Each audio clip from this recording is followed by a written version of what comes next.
Hello and welcome to the 17th episode of Season 3 of the Educational Duct Tape Podcast. This is the 81st episode of the show and the 58th regular episode. Today, I'm joined by award-winning multi-degreed educator Dr. Desiree Alexander. We'll talk about ways to confirm comprehension and compliance when using videos in the classroom. We'll discuss Edpuzzle, PlayPosit, Razor Arts, and more. Before we get to that, though, I've got a big announcement. I cannot wait to tell you. Hold on, though. I've got to press play on these two things, and then I can share my news with you. I'm Jeff Eichler. And I'm Kirsten Rickert, and we are the hosts of the Getting Unstuck podcast, a part of the Education Podcast Network. Shows on the network are individually owned, and opinions expressed may not reflect others. Find other interesting education podcasts at edupodcastnetwork.com. Welcome to the Educational Duct Tape Podcast with Jake Miller. Welcome. I've got some big news for you, and I cannot wait any longer to tell my duct taper friends. I'm so excited, and I just can't hide it. I'm so excited, and I just can't hide it. I am about to lose control, and I think I like it. I have been sitting on this secret for a long, long time, and it's finally time to let it out. I am an author. That's right, folks. I wrote a book. It took what feels like an eternity, and it ain't even over yet. Until it's in my hands and in your hands, it ain't really done.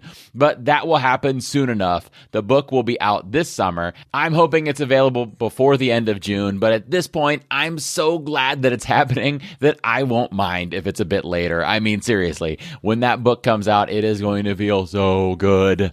Want to know exactly when it's coming out? Sign up for my newsletter, link in the show notes, and you'll get an email the moment that I discover that it's available on Amazon.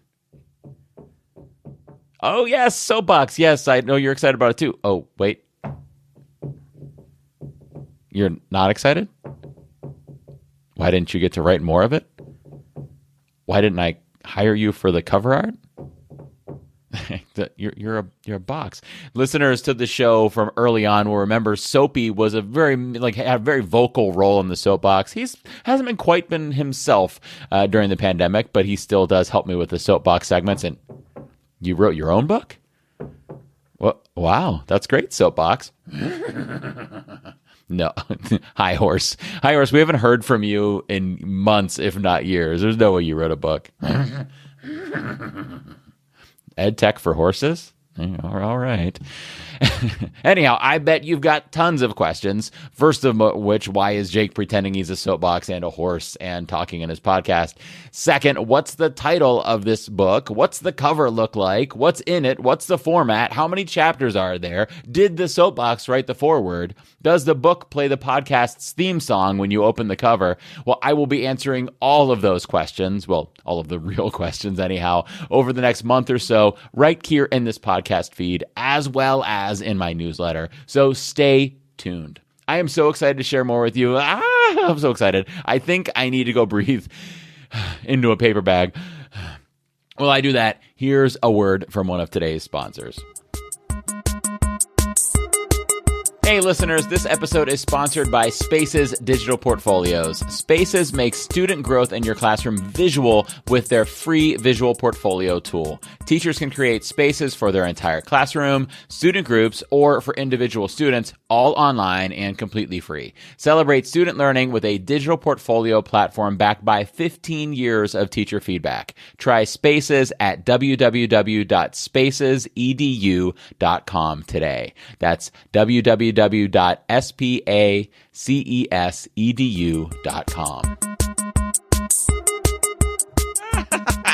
Oh, I breathe in the paper bag, but I'm still excited, guys. Anyhow, moving on. Up next is a preview of where I'll be over the next few months. In June, I'll be kicking off the 10th and final cohort of my virtual course called Best Practices and Tools for Learning in All Settings. If you'd like to learn more, you can get details at jakemiller.net/KSU course 2020.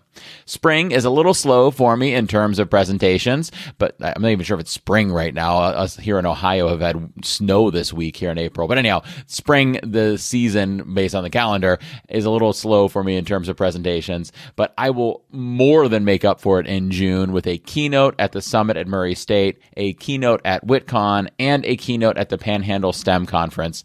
I am super excited for these. And that's not all. There are a few other June, July, and August events that are still in the works. Finally, if you've got an event coming up, I'd love to be a part of it, whether it's on a stage or on a screen. My favorite thing to do is speak to and work with educators. So if you're planning an event, please head over to jakemiller.net/speaking to see some speaking videos and to send me a message. Oh, sorry. Hold on. Let me just grab my soapbox from over here. Yeah. There we go. That's perfect. Climb up on there. For the vast majority of marathon runners, marathons are not about winning, but about succeeding. Only one person wins, I'm using my air quotes, wins, but hundreds are filled with pride as they finish, some hours after the winner. And yet they're still proud. Proud because they succeeded. School years are kind of similar to marathons. None of the teachers are crowned the winner at the end, but most of us feel like we have succeeded. Like we've done what we set out to do and gave it our all. And we should be proud, just like a marathon runner. When their legs feel tired, they find a way to push through. When we don't want to grade those papers, we find a way to push through. When they feel that pain in their side, they persevere. When we don't have the energy to plan those lessons, we persevere. When they have to get up for an early morning run to prepare, they do it. A lot like what you do. No one forces them to run in the early morning, but they're intrinsically motivated to do so. Why? Because they want to succeed. Rarely does anyone actually force us to do the awesome things that we do in our classrooms, but we're intrinsically motivated to succeed. They go for those runs even when the weather is bad. And you've persevered through a marathon school year in the worst metaphorical weather that you could imagine. The 2020 to 2021 school year has been like some kind of lake effect snow hurricane with a tornado on top and below zero temperatures. But you did it because you're here to succeed. And at the end of the school year, which is oh so close, did you win? There really isn't a winning, is there? And that's okay, because neither did 99.9% of the marathon runners. Did you set a PR, a personal record? Maybe it was your best teaching performance ever. But one thing we're certain of, will you have succeeded? Absolutely. You finished the marathon, and you did your best. My book, you didn't think that I would stop talking about it that easily, did you? Has felt like a marathon for me. I started writing the earliest draft of the book more than 3 years ago. The first version of my educational duct tape presentation took place more than 6 years ago. It's been a marathon. And just like that process has been full of hundreds of iterations, revisions, stops, and starts, marathon prep is full of tons of shorter runs, lots of subpar runs. Some injuries or issues, some temporary lapses in adherence to the preparation plan. And your school year has been similar. They always are, but this year has been extra similar to that. Ups, downs, lesson learned, skills adapted, but all that matters is the finish line. Will you succeed? I should also point out that every marathon runner has to push through the pain to get to the finish line. But they also have to respect the pain and know their tolerance and be safe. They have to know when to take a break, when to walk, and when to get help. And we've got to be the same as teachers. To be honest, my book has been a similar process. If you asked me 3 years ago, I would have told you that it would have come out in 2019. And if you asked me in 2019, I'd say, oh, it'll be out by mid-2020. But then COVID happened, and I found it hard to focus, hard to persevere. Just like a marathon runner, we have to know when it's time to take a break, when it's time to give ourselves permission to not hit all of our goals, when it's time to revise the plan or to ask for help. And the same is true in your classrooms. Know when it's time for a break. Know your limits. Know when you need to ask for help. It doesn't mean you won't finish the marathon. It just might mean, not quite the same time that you had originally envisioned. But guess what? Even with those hiccups, you'll still finish the school year. And I still finish the book. Even if the book is coming out later than planned, or the process wasn't as smooth as expected, or if your lesson is not as perfect as planned. Finishing a marathon is still finishing a marathon, right? And so let me be the guy at the water stop handing you a cup of cold water, or the friend that you pass at mile 25 whose cheers propel you for the last 1.2. I'm here to be the guy yelling, "You're doing great. You're almost there. You've got this." Today's guest.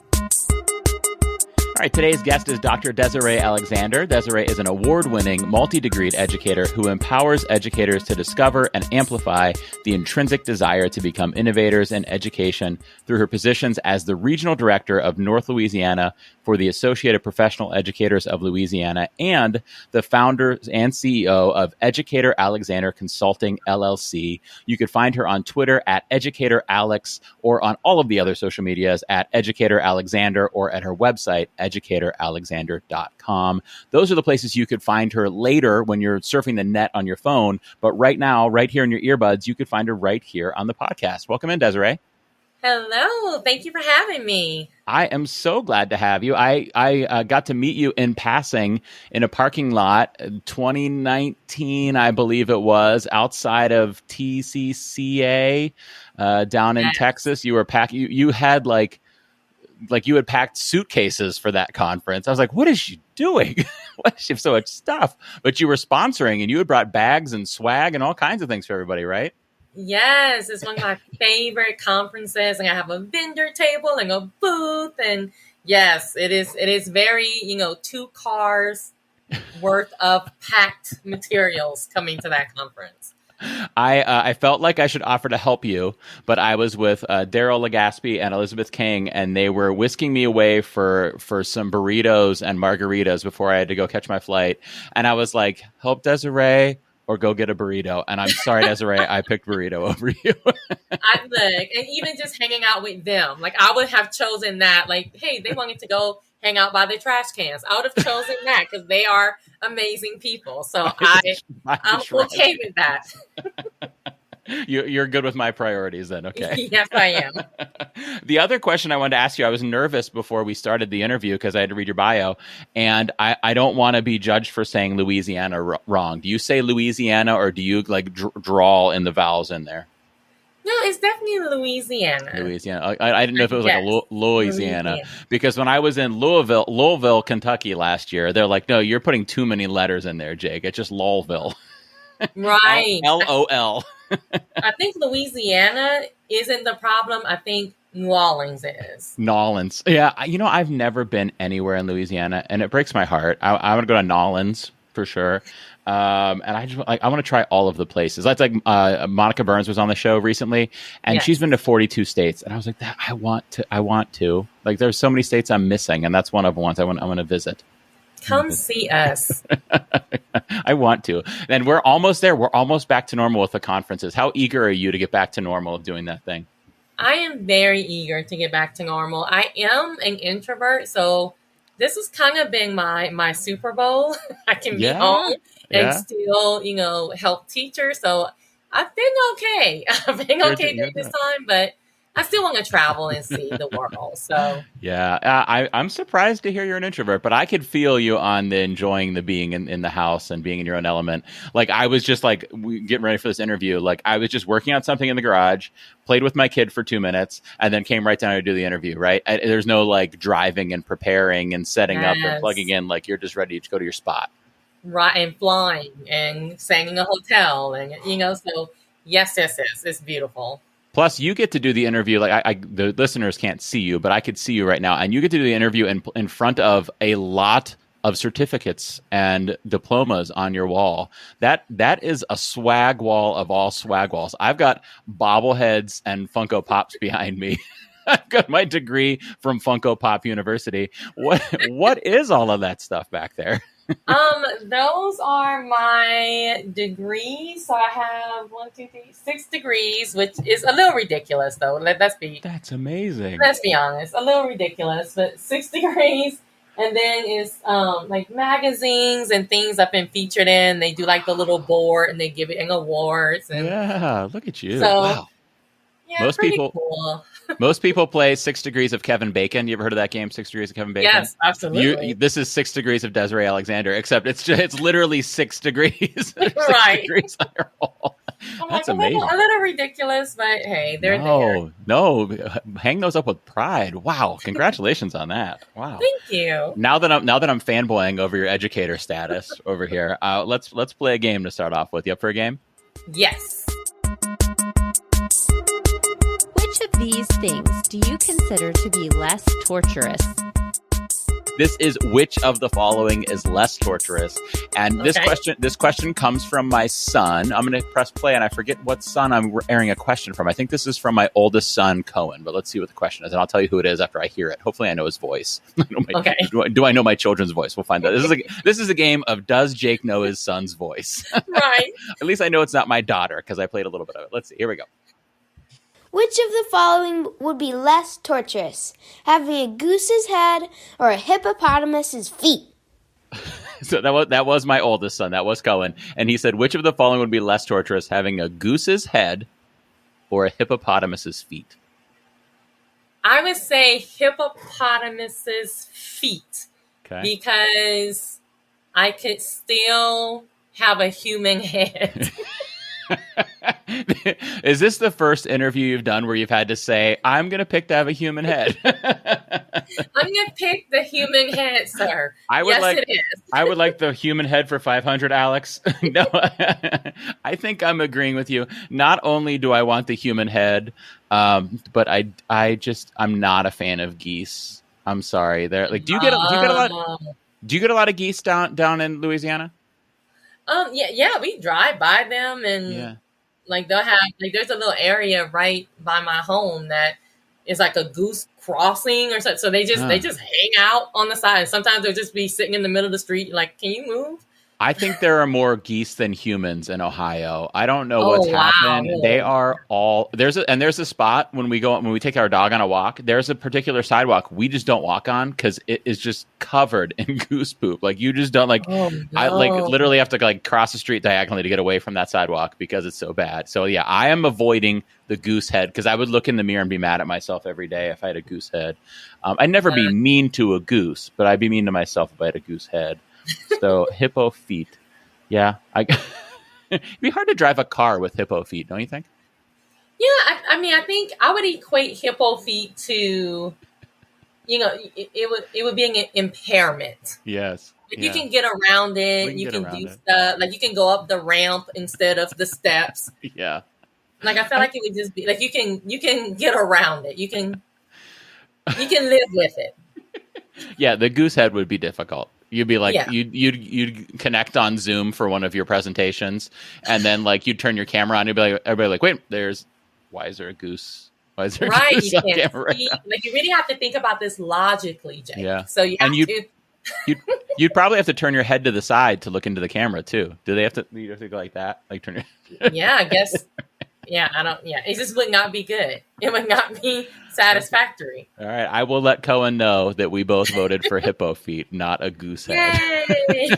When I ask my kids to come with those questions, they just their brain. It looks like their brain is going to explode as they're thinking about it. They just go to the most irrational places they can possibly go. Isn't that creativity? That's right? What we want, right? That is. And then you ask an adult to come up with a question like that, and they're like, I just can't come up with anything. But a kid, they're like, I've got so many thoughts in my head. Right. Oh, they have a good time with it. We'll get to some educational duct tape now. And for anybody that's a new listener, educational duct tape is my silly metaphor and edtech integration mindset that says that educational technology should not typically be the goal of our lesson or the focus of an activity, but should be a tool that we're using to help us address that goal or teach that learning standard or solve that problem. So it's at its best when it's helping us as a tool, just like duct tape, right? Duct tape is a tool. We don't set forth to use duct tape. We use it as a tool. So my educational duct tape question for you is, and this is a problem I had years ago in my classroom, and a lot of teachers have had over the last year, honestly, dealing with remote learning. is how can I ensure that my students watched required videos and understood the content that they covered? And there's a lot of different ways we can go with this, but what would you do? So you're a classroom teacher and you've got to use videos in your class for whatever reason. The videos are the best content. And I agree, sometimes videos are better than the things we could do in certain situations. So how can we make sure, number one, that they watched, and number two, that they understood the content? I think it's, like anything else, like I'm a big component of videos in the classroom. I think that our students are the TikTok generation. That's how they learn, right? They learn through very quick, short nuggets of joy in videos. So one of my go-to tools that I've been using for a while, and I was a classroom teacher and a librarian as well, is Edpuzzle. So that's kind of my go-to tool. And of course, I would use Edpuzzle kind of the way we all use Edpuzzle, which is, putting the questions in the video to kind of solve both of those problems, because it gives us the feedback on, did the student watch the video? How long did they interact with the video? How long did they interact with each section or segment of the video?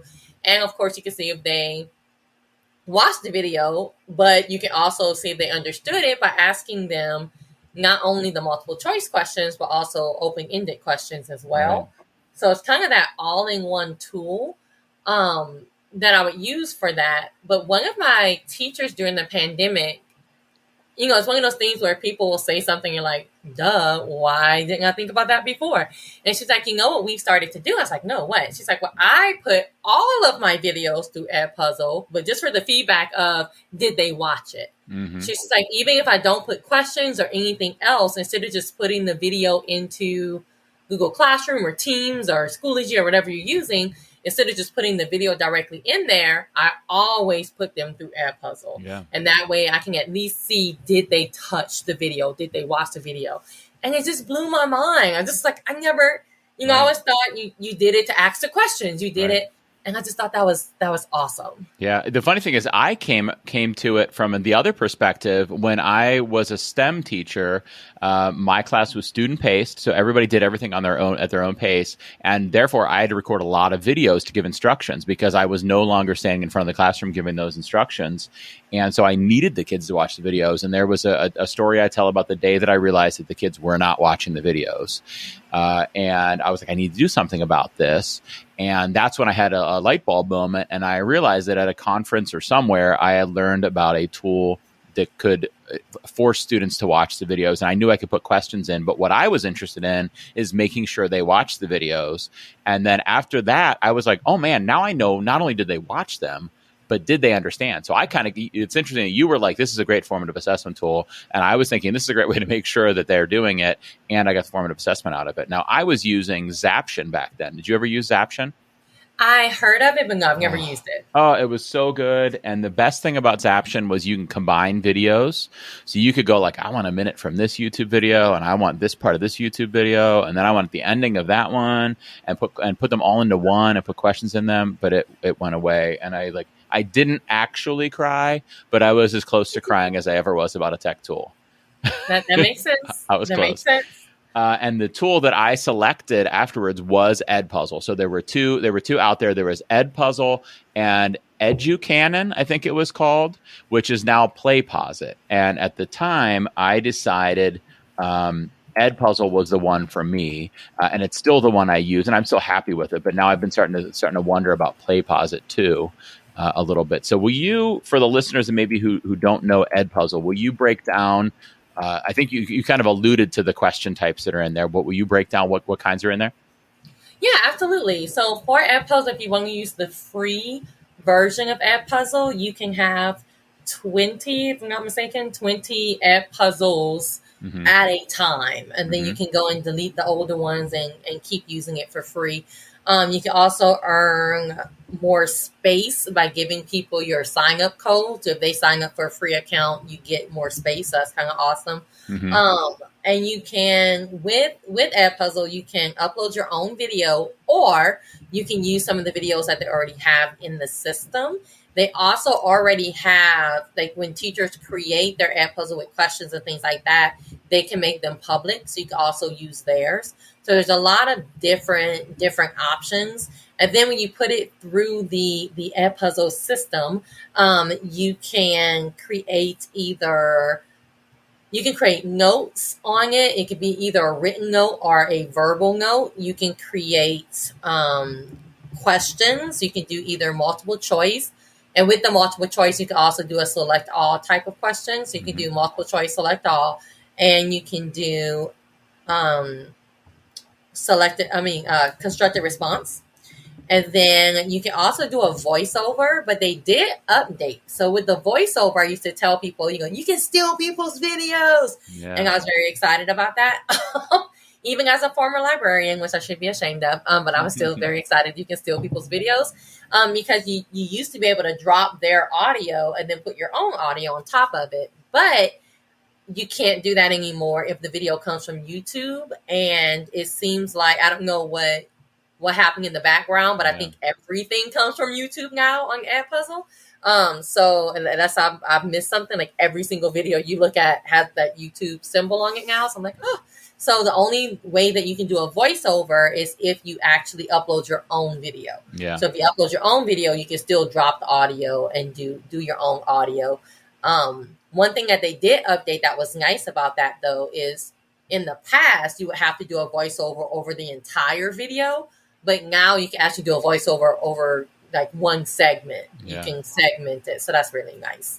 Yeah, I found that I wasn't using the voiceover very often for that exact reason that you mentioned there. Like, I might want to voice over like one certain spot in the video and go like, watch really carefully what they're doing here or something like that. And kind of like you would do, like, I know like the guilt of like quote unquote stealing somebody else's video, but it's what we used to do in our classroom where like as the video is playing, we would yell out like, watch this part carefully, right.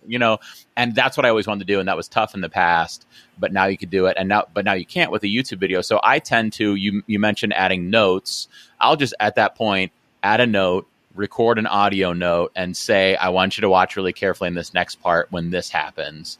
Add my audio in there, and it forces them to play it before they can click forward, which I love. They can't go forward without listening to the audio, which I think is really cool. Kind of like the video, Right. Yeah. Right. And the same thing with the questions.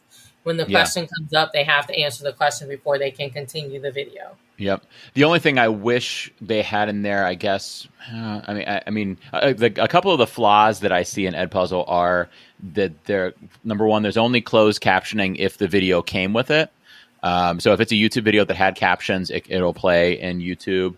I wonder now, though, with that new Chrome feature that captions everything, I would assume it would caption an Edpuzzle for you. I haven't tried that. But they now have that setting in the newer versions of Chrome where you turn it on, it'll caption a podcast, it'll caption whatever you're listening to. So I guess that would do that for us. That would solve that. And the other problem for me is the lack of a question that doesn't get graded. So you said there's multiple choice where you can select more than one. Those get auto-graded, which is wonderful. It makes it so efficient and easy for us. And then there's extended response, which we have to grade manually. But I love the way you grade in Edpuzzle. I think it's very easy, very smooth. You can give partial credit. You can leave comments. You can easily give full or no credit on questions. But you can't have a question that's ungraded. So I like to end my videos with a question that says like, did this help you understand that? Or did you enjoy the video? Sometimes I'll put a few of those questions and they're automatically a graded question. So I ask them as extended response because if you ask them as a multiple choice, then you have to set a right answer. Right. And the kids will be like, I said I didn't like the video and it said I was wrong. My video is awesome. You were wrong. It's a good video. No. So I'll ask that as an extended response. And then I just give the kids, it becomes bonus points to the kids in their score, which I don't mind doing. But the reason I kind of alluded to that I'm starting to consider PlayPosit, which used to be Educanon, is that PlayPosit, so it has multiple choice, it has multiple select, it has free response, it also has fill in the blank, so you could type in an answer and have it auto-grade, which I don't tend to use those as much because I don't like to penalize misspellings, but it's nice that it has that option in there. But it also has a poll option. So I can poll the students and have it not grade them. So that's a nice added bonus in there. And when I originally looked at PlayPosit, whatever it was 6 years ago when Zaption went away, when it was called Educanon, I wasn't floored by it. But now I'm like, maybe I should consider a switch. Have you messed with it before? I haven't. I've heard about it, but I haven't messed with it. The one that kind of sounds a lot like it is Razor Arts. Okay.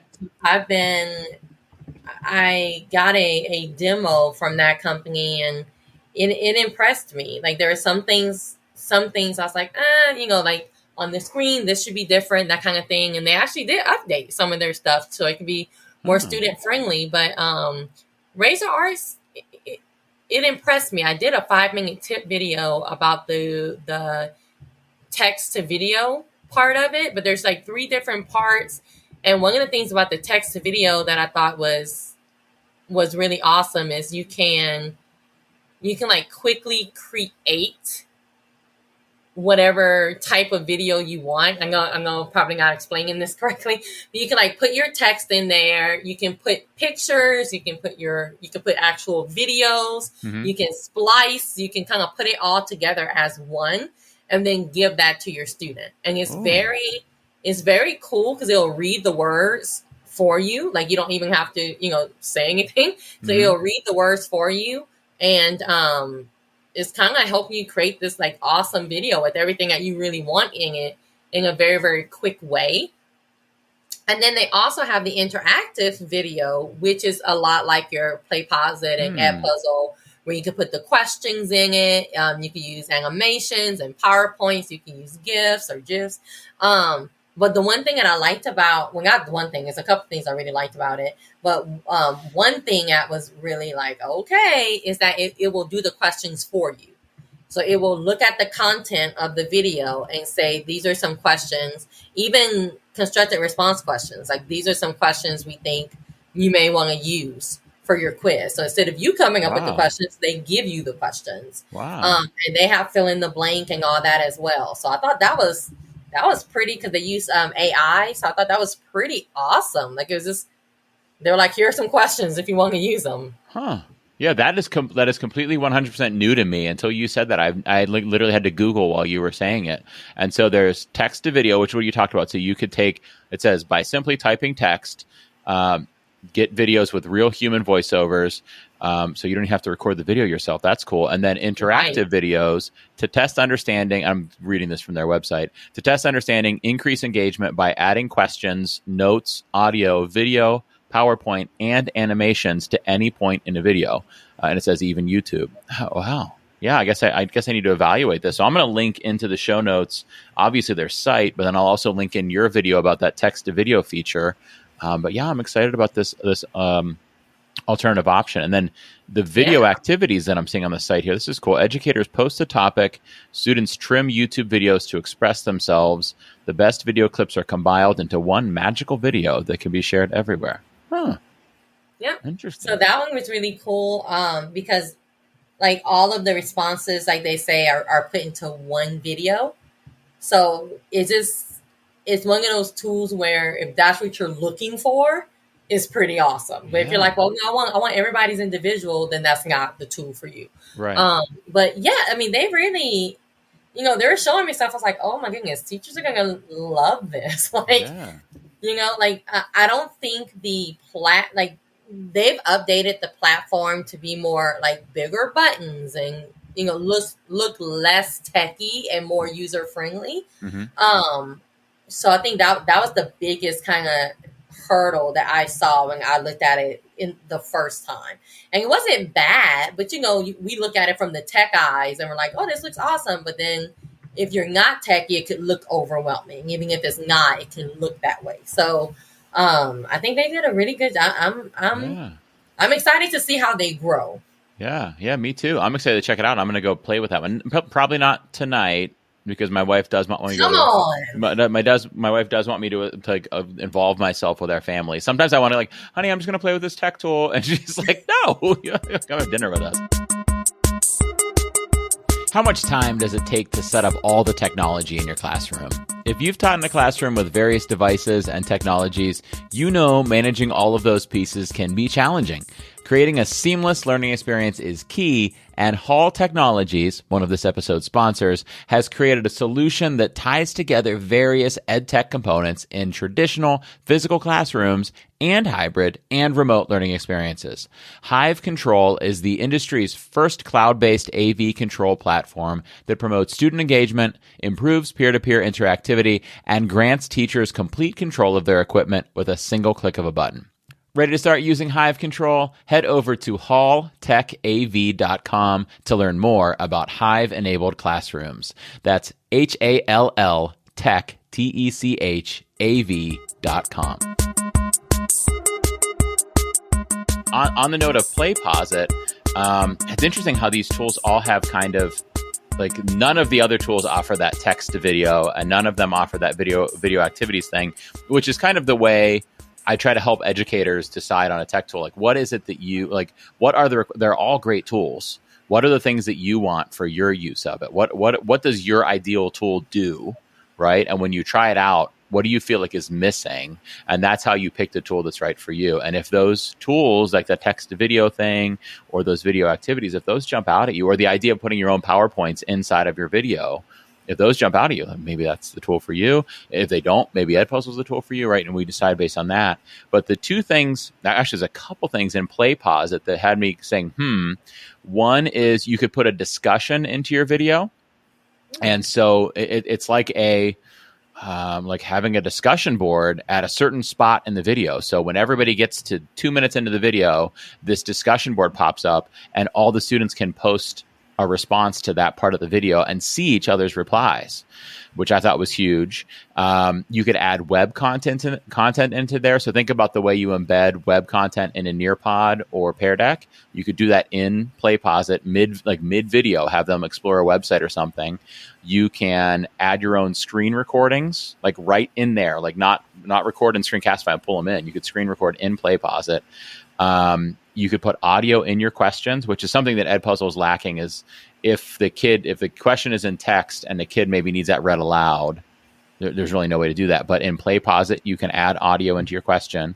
And then the last thing is you can add jumps into your video. So I used to love in Zaption that if I had maybe 5 example problems in a video, and they were really for repeated practice, a kid that could answer the first one maybe didn't need to see the second and third one. They could just jump to the fourth one that was tougher. I could have it jump over it if they got it right.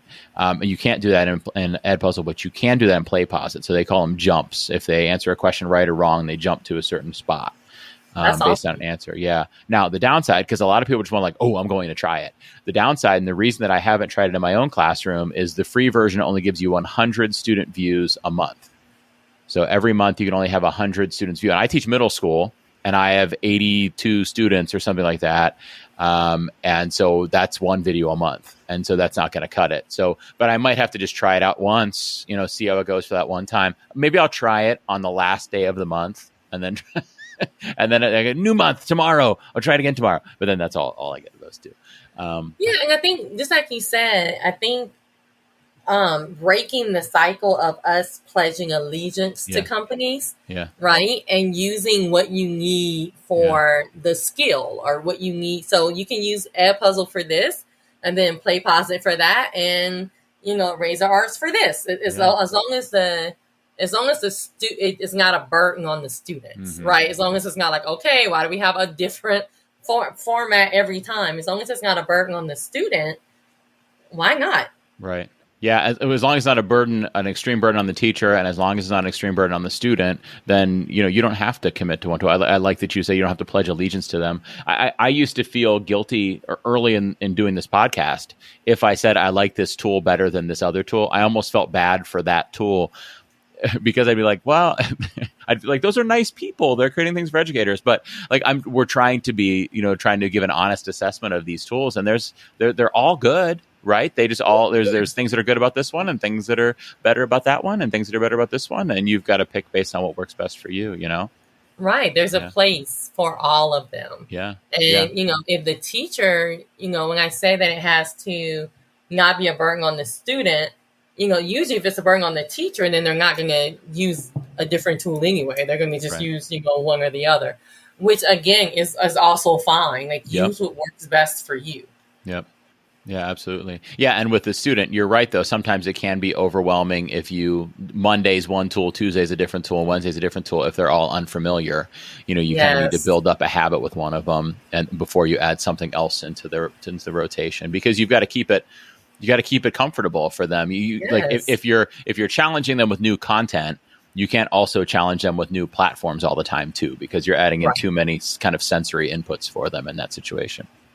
Stop using every tech tool. That was my distance learning. When people go like, "What's your one piece of advice for distance?" Like, stop. That's my piece of advice. Stop using every tech tool. We get it. You're techie. You love tech. We get it. Stop it. Yeah. Yeah. And I mean, like in my own classroom, like I'm obviously techie. I have, I think, 4 tools that I use pretty regularly. I mean, like it's been almost an entire school year at this point, and there's really only like 4 tools that I've used regularly. And it's not because there aren't other fantastic ones. It's because I can only do so much, and my kids can only handle so much. Like we can't use them all. Like yeah, there are some wonderful ones out there, but that doesn't mean. And that's honestly part of the reason that I haven't switched from Edpuzzle to trying PlayPosit is my kids are used to Edpuzzle. I'm used to Edpuzzle. We both only have so much bandwidth at this point, and so that might be a summer project, right? Right. And I heard you bring up Nearpod too. Yeah. So that one's great. So they added that piece in there with the video responses too. Mm-hmm. Yeah, and I think the teachers that should use Nearpod for their videos are the teachers that use Nearpod. Right.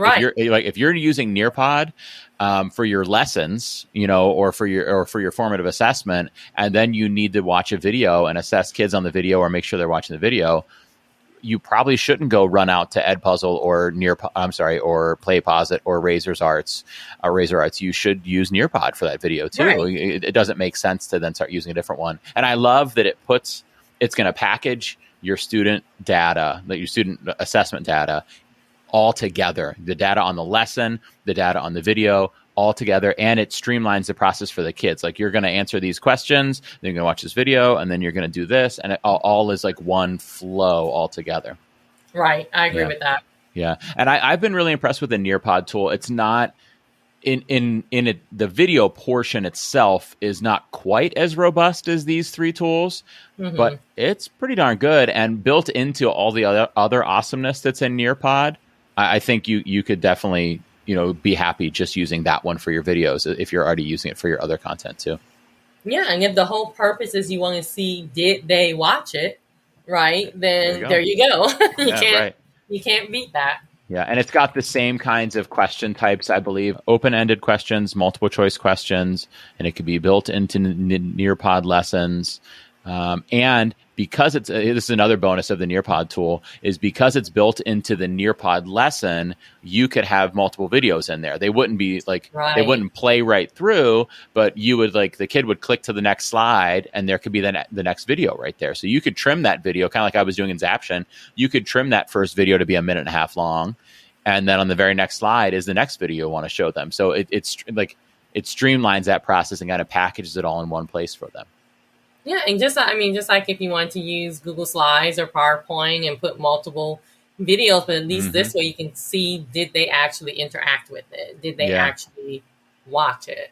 Yeah, that's a good point too with Google Slides, putting the video on slide 1 and maybe a question about the video on slide 2 or something like that. But you're right. You could assess their understanding on the question, but you can't necessarily confirm that they watched the video. Hopefully, if you wrote a good question, you're assessing them, and either it doesn't matter if they watch the video if they know the answer, or the answer proves that they watched the video. So it shouldn't really matter too much. But that is a good 5th option there too, is to do that too. But even doing that, when you said that, it made me think about just Google Forms in general. Yeah. Right. Yeah. You can just do a Google form and put the video in the Google form. So kind of same difference, that you don't know if they really watched the video, but if you, depending on the heft of your question. Right. Either either they watched the video, or you've assessed them well enough that if they didn't, who cares? Because you know they understood the content. It's fun. So Desiree, I'm kind of giggling as we talk here. Before we started recording, for the listeners, Desiree said, I don't know how much we're going to have to say on this topic. This is definitely an important topic to talk about. I don't know if there's that much. We have now listed 6 different tools. I started laughing like maybe 10 minutes ago. I was like, we did exactly what we said we were going to do. And I said to you, knowing the two of us, we start talking ed tech, we're going to be just fine, and we're going to have to cut each other off instead of really. About 10 minutes ago, I looked at the time and I was like, hee hee hee. Is that really the way you did it? Was it really a hee hee hee like that? It was like hee hee hee. That's perfect. Well, I think we've done it. We have successfully answered this question. So we've got 6 options to consider. We've got Edpuzzle, we've got PlayPosit, we've got Razor Arts, which I'm excited to go check that out. We've got Nearpod, we've got Google Slides or PowerPoint for the Microsofties out there, and we've got Google Forms or Microsoft Forms for the Microsofties out there. But yeah, we've got them covered. This is some good stuff. People are going to be pumped about this. Everybody's scribbling down notes right now. Good. I'm all about it. This is a fun topic. Yes, I agree. All right, Desiree. Well, thank you so much for being here with me today. I can't wait to be hanging out in Louisiana at a conference. You'll be hiding at home because you're an introvert, but I'll be there like, Desiree, what are you? Well, as long as I get time alone, I'm okay. So I don't have to hide a lot. I can go out, but then when I'm done, and I have to go home. Yeah, so that day you were loading the trunk up after that conference, you were probably like, I hope they don't come over and talk to me. I've been presenting for hours. I just want to be by myself. I was hiding. Like, oh, no. You know what? Now that I think back, it did look like you almost climbed into the trunk until we said hi. You were going to jump in. About to, then I saw your eyes on me, and I was like, no, don't get into the trunk right now. Just act human. That's what I kept having to tell myself that. Oh, that's funny. All right. Well, thank you so much for being here. This was really fun. Thank you for having me. Seriously, I greatly appreciate it. It was fun. Wow, such a good chat with Desiree, and she even taught me about a tool that I've never heard of. I hope that you'll go follow Desiree if you don't already, and that you'll check out all of the resources and courses that she provides.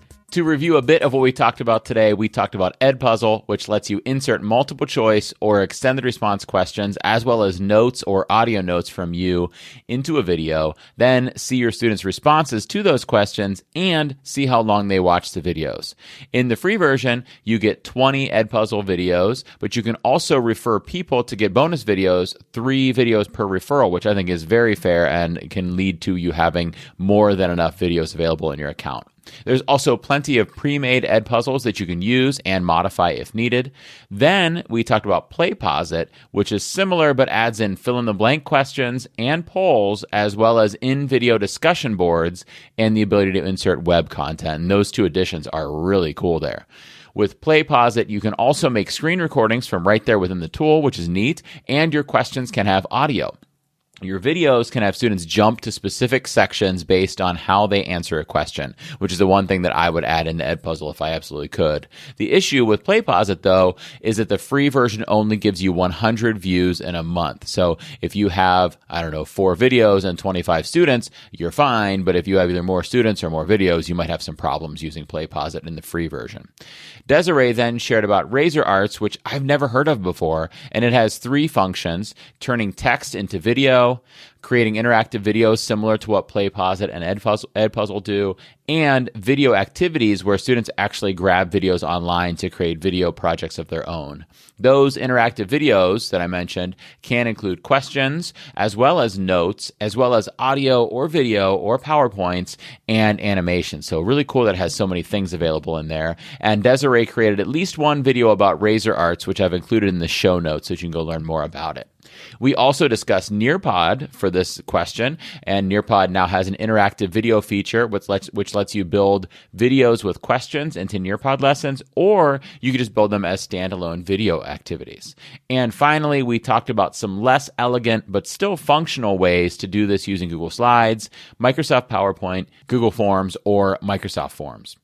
Lots of good stuff, and as always, details and links are in the show notes. Last but certainly not least, time for my favorite part of the show, which is the celebration of the adjacent possible. Adjacent possible is the idea that whatever you do, whatever you try, whoever you talk to, whoever you listen to, wherever you go, opens you up to new adjacent possibilities. And the connections and discussions between me and you And you, between duct tapers, between educators, those open up our adjacent possibilities. So the first sharing that happens in the celebration of the adjacent possible is an Apple Podcast review from Cindy Mormon, who titled her review, Great Educational and Motivational Podcast. She said, well, actually, the Microsoft Immersive Reader unofficial Chrome extension said for Cindy, here it goes. Jake does an excellent job of being supportive of all educators through his philosophy of educational duct tape tools. He's also a bright spot in my day when he infuses humor and motivational, uplifting messages in his podcast. I enjoy learning more about ed tech, but this year especially I enjoy the pep talks too. Thank you, Jake.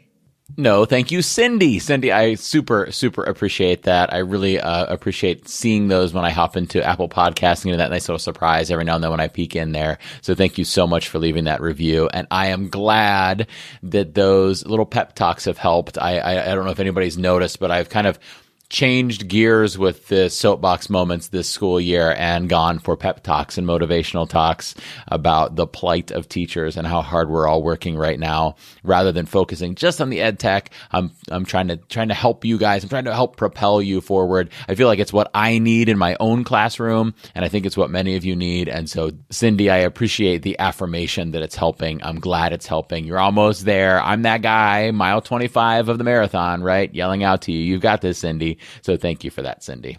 Up next, I've got a SpeakPipe message and question from Deneen Cole. This is a question that I don't always address within the show, and it's an important one. So I'm really glad that Deneen asked it. After we hear it, I'll share my thoughts, but I'd also love to hear yours. So be sure to listen after my answer to hear how you can respond to Deneen as well. Hi, Jake. My name is Deneen. I'm one of your original duct taped listeners, and I'm a fellow Ohio teacher. I know your duct tape metaphor means not to introduce technology to students for technology's sake, but that is actually my job. I teach a class called Computer Applications to 7th graders. I am actually the first computer teacher that students encounter in their school career with my district. I sometimes struggle with how to make technology skills apply to content from their core classes. So I'd like any suggestions you might have to offer. Thank you. Deneen, this is such a great question, and there's so many different facets of this, and there's so many different ways that different schools approach the situation and different teachers approach the situation.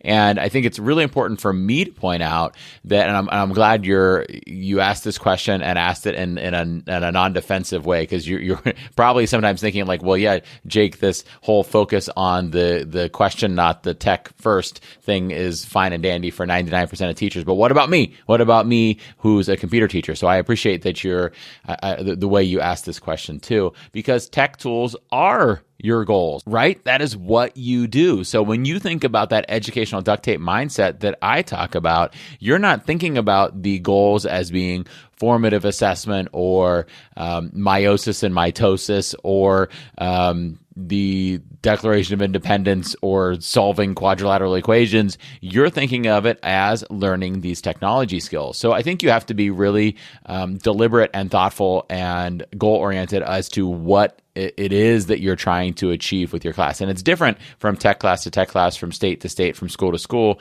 and teacher to teacher. Do you have standards? Are those standards that are decided upon by your school? Are those standards that you've created? Or are you using maybe the ISTE standards? Or are there state standards that you're using? I know, I believe you're in Ohio, and there are Ohio standards, but some Ohio schools also go with the ISTE standards. Both of those sets of standards, I think, do a really nice job of not saying things like learn to use Adobe Spark and Google Slides and Flipgrid, but doing things that are focused on technology skills, not technology tools. So if you have those standards, then it becomes a little bit easier, and that helps us narrow down all of those choices once we really identify what it is we're trying to do. So those standards help a lot. Or are you trying to focus on content stuff? Are you trying to help build students' academic understanding for their other classrooms through the projects that you do? And certainly you could be doing both of those things. I personally have never taught a quote-unquote computer class or technology class, even though when I was getting my master's degree in instructional technology, it's what I really thought I would do.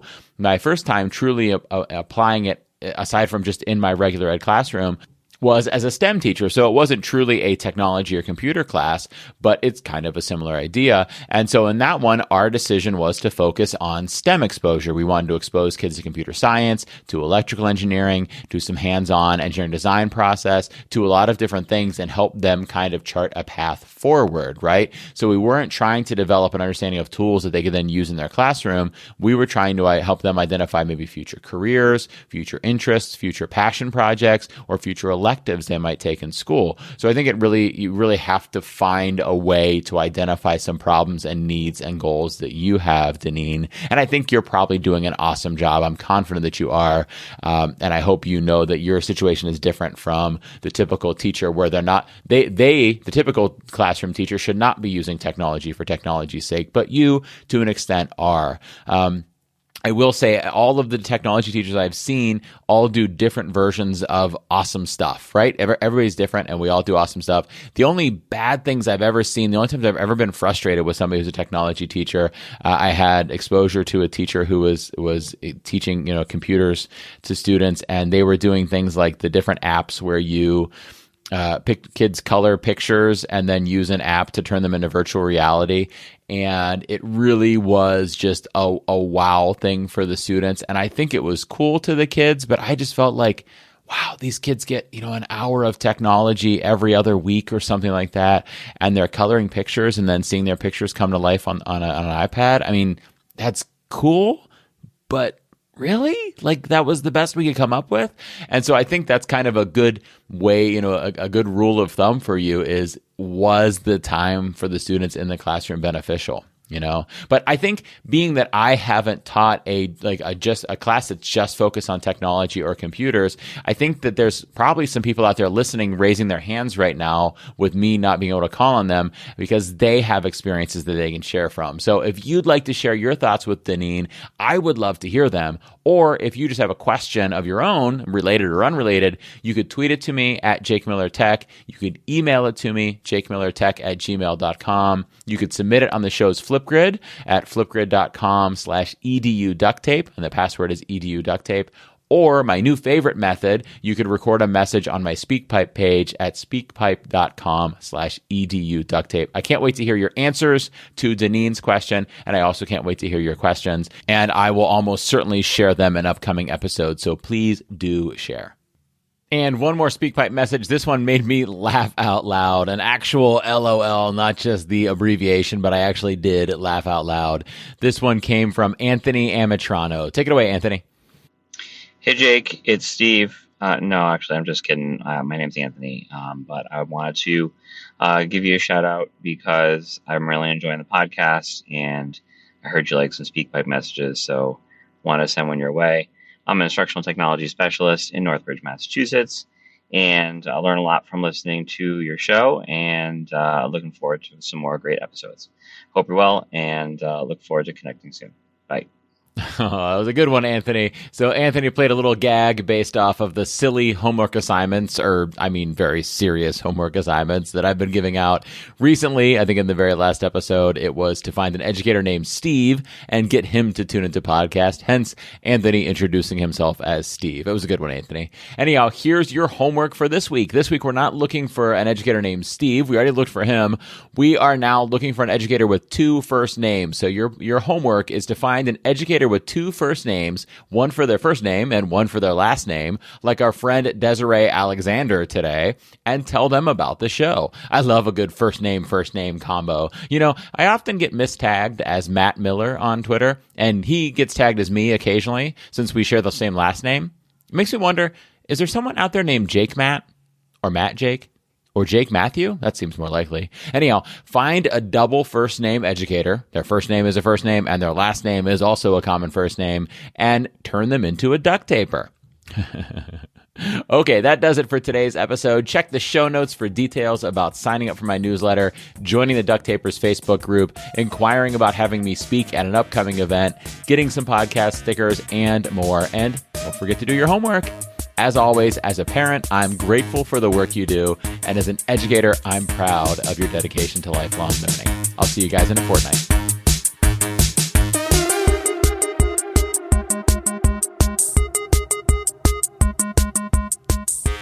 Thank you for listening to the Educational Duct Tape Podcast. Please consider rating and reviewing the show on your favorite podcast app.